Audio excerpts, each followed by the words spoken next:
James Melanis. This wine is next from the producer Marqués de Cáceres. This is a non-vintage Brut Cava wine. Stay tuned and I'll tell you all about it.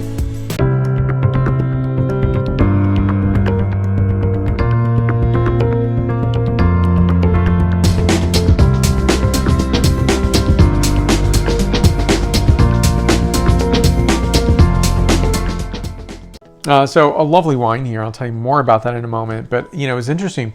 I was, talking to someone online and they were asking me about champagne and I referred to it as wine. And they thought it was really strange. They don't really, equate wine and champagne.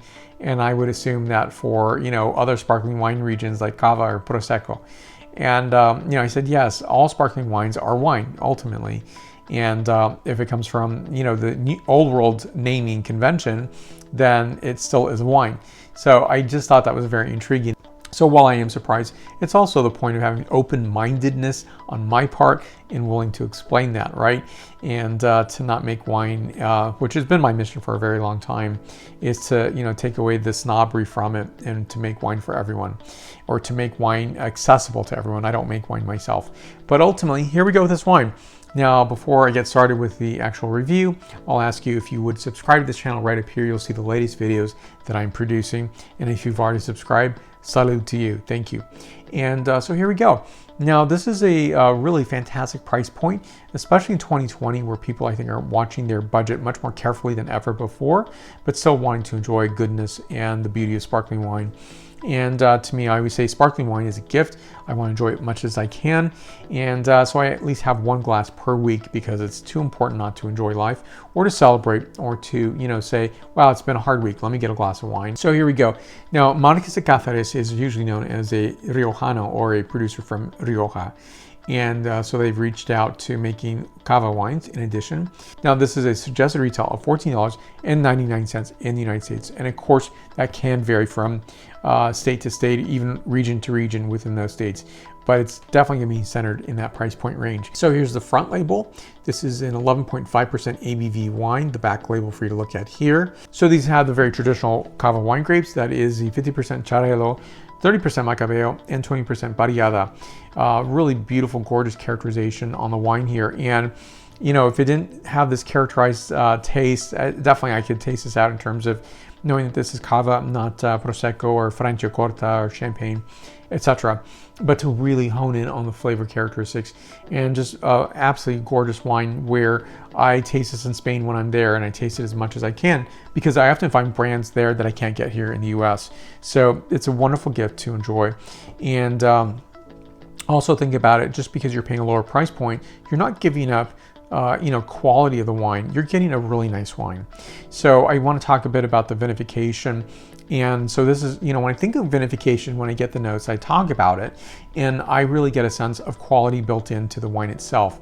Now, the wine grapes are chilled down to 10 degrees. So when the wine grapes are picked, they're gently pressed and they obtain the free run juice. And so the cold treatment is to drain and clean the must with no added clarifying agents. The must from each variety is fermented separately at controlled temperatures between 15 and 17 degrees centigrade, which is about 59 to 63 degrees Fahrenheit for 15 days, in contact with leaves for 11 months. So non-vintage, it's a brut wine, so it could be up to 12 grams of sugar per liter.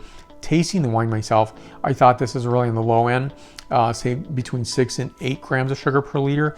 Usually I'm off by a gram, so it's probably 9 grams per liter. I don't have that information, it's just speculation, but it drinks nicely dry. And so for me, that's one of my characteristics. I really want a super, super extremely dry wine, and this really fits the bill for that. To enjoy this with food is, I think, really optimum. So I was tasting cheeses with this, triple cream, and my go-to for sparkling wines. And it paired very, very nicely. But go beyond that scope. I try to do that as well. So, maybe it's fried chicken, maybe it's Mexican food, maybe it is pizza. So think about these wines in different ways. And, we have the holidays coming up. So a tiny luxury, right? That's why I like to call, really well-made wines like this under $20.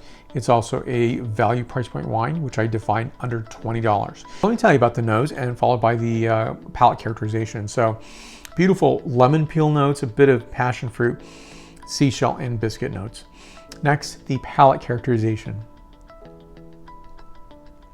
Dry, dry, dry. I love that characterization on this wine. And to me, that is so appreciable for food. So I like to drink dry, sparkling wines on their own. And I get that some people don't enjoy that. But to me, I think that's really the signature and hallmark. I think that my palate is really going for that direction for a good number of years. And so for me, I think it's very appreciable at that. So green citrus peel notes, a bit of almond, and apple note, green apple note, and floral notation. This wine is 93 points out of 100 points. More information on the producer down below. Questions and comments you can list there. And give a like to this video if you like this video. And let's stay connected between videos. You'll find me on Facebook, Twitter, Instagram, LinkedIn, and WordPress. And you'll also find me on my podcast, Apple Podcasts, Stitcher, Spotify, and iHeartRadio. If you're interested in the value price point wines, you can find those wines that I reviewed down below. You'll see a hashtag, value price point wines, as well as a playlist. Again, that's under $20, and you can make great discoveries there that I've tasted throughout this year, 2020. So thank you for watching. I'll see you in the next video. Salud.